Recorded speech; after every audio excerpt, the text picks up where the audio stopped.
दोस्तों NHPC limited की बात करें तो स्टॉक बहुत ज़बरदस्त दौड़ा और अब आप देख सकते हो ऊपर के लेवल से गिरावट हो रही है। स्टॉक 100 से नीचे आ चुका है। कहां तक जा सकता है, कितनी गिरावट हो सकती है, उसको समझने की कोशिश करेंगे इस वीडियो के माध्यम से। लेकिन यहां पे कुछ बड़ी अपडेट निकल के आ रही है जो इशारा कर रही है कि एनएचपीसी में आने वाले समय में बहुत ज़बरदस्त तेजी आ सकती है, यानी स्टॉक इस लेवल से कई गुना बढ़ सकता है। तो अच्छे से इस वीडियो के माध्यम से उन सारी बातों को समझेंगे और इसके पॉजिटिव और निगेटिव पहलू को समझेंगे कि फंडामेंटली कंपनी कितनी मजबूत है। पिछले 10-20 साल में स्टॉक नहीं दौड़ा है, अब इसने दौड़ना शुरू किया है तो रफ्तार बहुत बाकी है अभी उस लेवल तक जाने में, क्योंकि 15-20 साल से प्राइस 35 के आसपास स्टॉक था 10-15 साल पहले। अभी इस लेवल से देखें तो इतना नहीं दौड़ा है। तो आगे की क्या संभावना है उसको जानेंगे। साथ में कंपनी अपना रिजल्ट भी डिक्लेयर करने जा रही है और साथ में डिविडेंड भी देगी। तो इन सारी बातों को जानेंगे इस वीडियो के माध्यम से।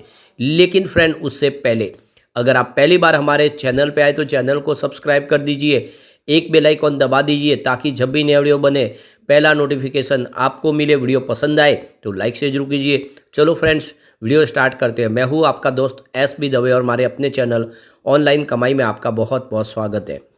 तो सबसे पहले अगर हम फ्राइडे के कारोबार की बात कर ले तो क्लोजिंग 96.90 पर रही है, जहाँ पे 4.53% की गिरावट थी, लगभग 4.5% की गिरावट थी। अब आप ये देख सकते हो कि 102 से इसकी शुरुआत हुई थी और वहाँ से दबाव बनने लगा तो 92 का इसने लो भी बनाया। लेकिन आप देख सकते हो कि अब ये थोड़ी गिरावट और दिखाई दे रही है यहाँ पे, और इसके पीछे वजह प्रॉफिट बुकिंग। अब आप देख ही सकते हो कि 71 के आसपास स्टॉक था 18 जनवरी को, और वहाँ से जो दौड़ना शुरू किया तो ये स्टॉक 115 तक पहुँचा है 5 फरवरी के दिन। अब ये देखो कि जो पीरियड है काफ़ी कम है, यानी 16-17 दिन में अगर देखें तो आपका जो इन्वेस्टमेंट है वो लगभग 50% के आसपास बढ़ा है। और ऐसे में यहाँ पे प्रॉफिट बुकिंग तो आनी थी और वो बिल्कुल प्रॉफिट बुकिंग यहाँ पे आई है। तो इस गिरावट के पीछे सबसे बड़ी वजह है कि कंपनी ने फिर से ओएफएस लाया अपने एम्प्लॉयज़ के लिए। इससे पहले 66 में रिटेल इन्वेस्टर को ओएफएस के माध्यम से शेयर जारी किए, अब अपने एम्प्लॉयज़ के लिए ओएफएस लाए और इस बार जो प्राइस रखी गई है वो 71 रुपीज़ है, यानी करंट प्राइस से बहुत नीचे है। तो इस ओएफएस ने पूरा मामला बिगाड़ दिया है और लोगों को लगता है कि इसकी फेयर वैल्यू तो 71 है, स्टॉक 100 से ऊपर है, ऐसे में गिरावट हो रही है और स्टॉक थोड़ा और नीचे भी आ सकता है। और अभी ओएफएस शुरू भी नहीं हुआ है। आप देखिए 13 तारीख को ओएफएस खुलेगा सुबह 10 बजे और ये 16 तारीख को ओएफएस बंद होगा। तो इसने पूरा मामला बिगाड़ दिया है। तो गिरावट की असली वजह है ओएफएस। लेकिन आप ये समझ सकते हो कि जिस तरह से इसका बिजनेस बढ़ रहा है उस हिसाब से इसकी प्राइस बढ़ेगी। हमने ऑलरेडी पिछले वीडियो में डिस्कस भी किया है कि ओएफएस के बाद सभी शेयरों में प्राइस बहुत बढ़ी है, यानी वो दुगुना 3 गुना हुआ है। तो एक तरह से मौका है डीप में खरीदारी करने का। आने वाले समय आपको डेफिनेटली इसमें अच्छा रिटर्न मिलेगा। अब जो बड़ी अपडेट निकल के आ रही है, सरकार इस समय जो जिस तरह से तेजी से विंड सोलर हाइब्रिड प्रोजेक्ट के ऊपर काम कर रही है, क्योंकि ग्रीन हाइड्रोजन मिशन को लॉन्च किया गया है, इसको पूरा करने में विंड सोलर हाइब्रिड प्रोजेक्ट ही सबसे बड़ी मददगार साबित होंगे। तो करीब 1.44 गीगावाट के जो प्रोजेक्ट है वो ऑलरेडी कमीशन हो चुके हैं 2023 तक। अब आने वाले समय इस मार्केट जो लीडर कंपनी है वो तेजी से इसमें काम करेगी। तो ये जो अपडेट निकल के आ रही है कि रिन्यूएबल एनर्जी इम्प्लीमेंटिंग एजेंसी और साथ में solar energy corporation of India और एनटीपीसी, एसजेवीएन और एनएचपीसी लिमिटेड, ये सारी कंपनियां मिलके देख सको कि बहुत सारे प्रोजेक्ट ऑलरेडी कंप्लीट कर चुके हैं और आने वाले समय भी बहुत सारे solar wind hybrid project company complete करेगी। तो ये सरकारी कंपनियां जिसमें एनटीपीसी शामिल है, एसजेवीएन और एनएचपीसी जो ग्रीन एनर्जी के प्रोजेक्ट कर रही है, इनको बहुत सारा बेनिफिट होने वाला है। क्योंकि इस समय जो सरकार का गोल है कि इंडिया को ग्रीन हाइड्रोजन का हब बनाना है और इसको एक्सपोर्ट किया जाएगा इंडिया से बाहर।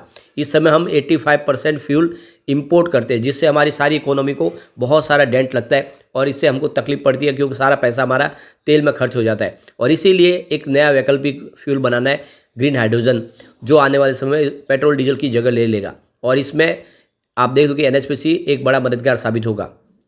सरकार ने इसके लिए national wind solar hybrid policy लाई थी 2018 में, और उस पॉलिसी के तहत यहाँ पे सरकार की तरफ से बहुत सारे इंसेंटिव दिया जाता है। सरकार ने सोलर पीवी मॉड्यूल बनाने के लिए भी यहाँ पे अपनी तरफ से पीएलआई स्कीम भी लाई गई है। तो कुल मिला के देख सकते हो कि आने वाले समय इसका बेनिफिट होगा।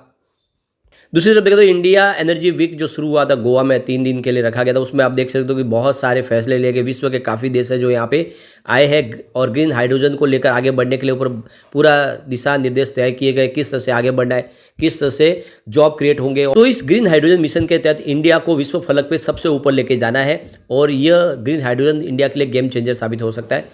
विश्व के काफ़ी देश है जिन्होंने यहाँ पे इस समिट के अंदर हिस्सा लिया है और एनर्जी वीक के दौरान देखें तो बहुत सारे फैसले लिए गए। काफ़ी बड़ी कंपनियां जो एक दूसरे को सहयोग करने को तैयार है। विश्व के काफ़ी देश है जो अपनी टेक्नोलॉजी एक्सचेंज करने को तैयार है। सोलर प्लांट से लेके किस तरह से क्लीन एनर्जी को बनाना है, सोलर प्रोजेक्ट हो, विंड प्रोजेक्ट हो, ग्रीन हाइड्रोजन हो, इन सब के ऊपर बहुत सारी बातें यहाँ पे हुई है। तो ये जिस तरह से इसका इंडिया का जो रुख दिखाई दे रहा है, उससे एक बात क्लियरली समझ में आ रही है कि ग्रीन एनर्जी से संबंधित कंपनियां, जिसमें एनएचपीसी शामिल है, जो हाइड्रो इलेक्ट्रिक पावर प्लांट की इंडिया की सबसे बड़ी कंपनी है, साथ में सोलर प्रोजेक्ट भी कर रही है और विंड प्रोजेक्ट भी कंपनी करती है। इसको तो बहुत सारा बेनिफिट होने ही वाला है और अब इसका एक दौर आ चुका है। इतने समय से इन सेक्टर के बारे में ये थी धारणा कि इनमें कोई फायदा नहीं होगा। हमने उदाहरण भी देखा सुजलॉन का, जिसका प्राइस 400 के आसपास था, वो स्टॉक ₹1 के आसपास आ गया था, क्योंकि उस सेक्टर को लेकर सरकार भी कोई संजीदा नहीं थी। लेकिन अब जिस तरह से सरकार ने अपना पूरा नजरिया बदल दिया, सरकार ग्रीन एनर्जी को प्रमोट कर रही है, उससे संबंधित कंपनियों के लिए तो इस समय तकदीर खुल चुके हैं और ऐसे में एनएचपीसी जैसे शेयर कई गुना बढ़ सकते हैं। फिलहाल कुछ चैलेंजेस भी है, जिसमें आप देखें तो ग्रीन हाइड्रोजन के लिए एक बुनियादी ढांचे को तैयार करना है और जो इनपुट कॉस्ट है उसको कम करना है, स्टोरेज के लिए व्यवस्था करनी है, ये सारी बातें, और साथ में ट्रांसपोर्टेशन के लिए ये अभी करना होगा। इसमें कुछ अभी चैलेंजेस है, लेकिन जल्दी ये सारे रास्ते भी निकाले जाएंगे। ऐसे में एनएचपीसी जैसे शेयर कमाल कर सकते हैं। कंपनी की 12 फरवरी को बोर्ड मीटिंग होने जा रही है, जिसमें कंपनी अपने Q3 के रिजल्ट को डिक्लेयर करेगी, साथ में कंपनी डिविडेंड का ऐलान करेगी और शेयर होल्डर की रजामंदी लेकर उसकी रिकॉर्ड डेट भी देगी। तो 12 फरवरी का दिन काफ़ी महत्वपूर्ण होने वाला है। लगातार अच्छा डिविडेंड देती है और 12 फरवरी को कंपनी फिर से इस बार डिविडेंड देगी और इंटरिम डिविडेंड मंडे को ऐलान होगा इसका। सबसे जो बड़ी बात है, लगातार काफ़ी अच्छा रिजल्ट कंपनी देती है और लगातार बेहतर तरीके से डिविडेंड भी कंपनी दे रही है। अभी यहाँ पे देखो कि जेएम फाइनेंशियल सर्विस ने इसके जो इसका टारगेट था, उसको टारगेट को बढ़ा दिया है। पहले उन्होंने 58 का टारगेट दिया था, उसको बढ़ा के 85 कर लिया है।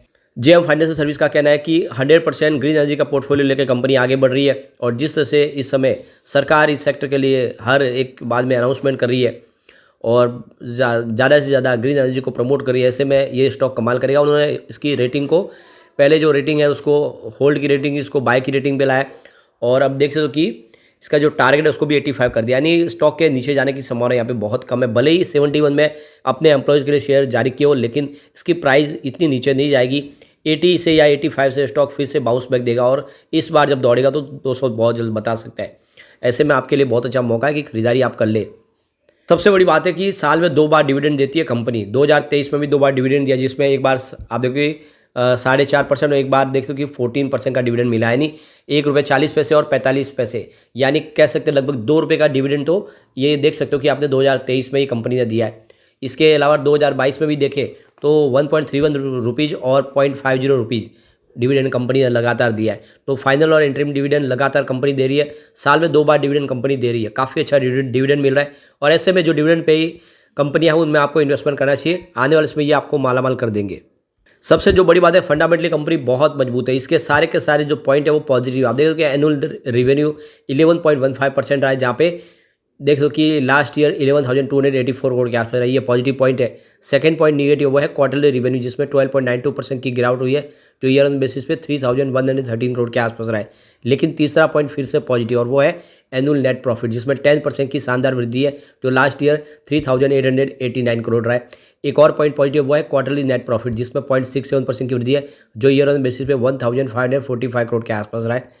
इसके अलावा एक पॉइंट और पॉजिटिव वो है स्टॉक की प्राइस, जिसमें 136% की शानदार वृद्धि हुई है, यानी इसके सेक्टर के मुकाबले इसका प्रदर्शन अच्छा है। एक और पॉइंट पॉजिटिव और वो है प्राइस टू अर्निंग रेशियो, यानी पी रेशियो जो 24 है, लोअर देन सेक्टर पी है। सेक्टर का पी रेशियो 62.26 है और इसका पी रेशियो काफ़ी कम है। एक और पॉजिटिव पॉइंट वो है डेट टू इक्विटी रेशियो, जो 0 है। किसी प्रकार का कोई डेट का टेंशन नहीं है कंपनी का, हेल्दी एसेट क्वालिटी है इसकी। एक पॉइंट न्यूट्रल है वो है रिटर्न ऑन इक्विटी ROE, जो 10.54 है, तो बिल्कुल 10 से 20% की रेंज के अंदर ही है। एक पॉइंट फिर से पॉजिटिव है म्यूचुअल फंड की होल्डिंग, जो इंक्रीज हुई है लास्ट क्वार्टर में। एक और पॉइंट न्यूट्रल है और वो है प्रमोटर के जो शेयर है, यानी 70.95% की शेयरिंग होल्डिंग है, तो वो यहाँ पे आपको अनचेंज दिखाई देगी। लेकिन ये अगले होल्डिंग में आपको बदली होते हुए दिखाई देगी, कोई ऑफर्स लाया गया था सरकार की तरफ से।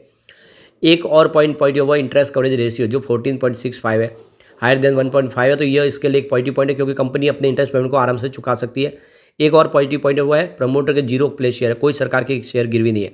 तो यहाँ पे निगेटिव पॉइंट तो मात्र एक ही है और वो है क्वार्टरली रेवेन्यू में कमी। बाकी ओवरऑल अगर आप देखें तो सारे के सारे पॉजिटिव पॉइंट है, जिसमें पलड़ा बहुत ज़्यादा भारी है और ये आपको करीब 9 पॉजिटिव पॉइंट दिखाई देंगे, 2 न्यूट्रल पॉइंट दिखाई देंगे। तो इससे आप समझ सकते हो कि कंपनी फंडामेंटली कितनी मजबूत है।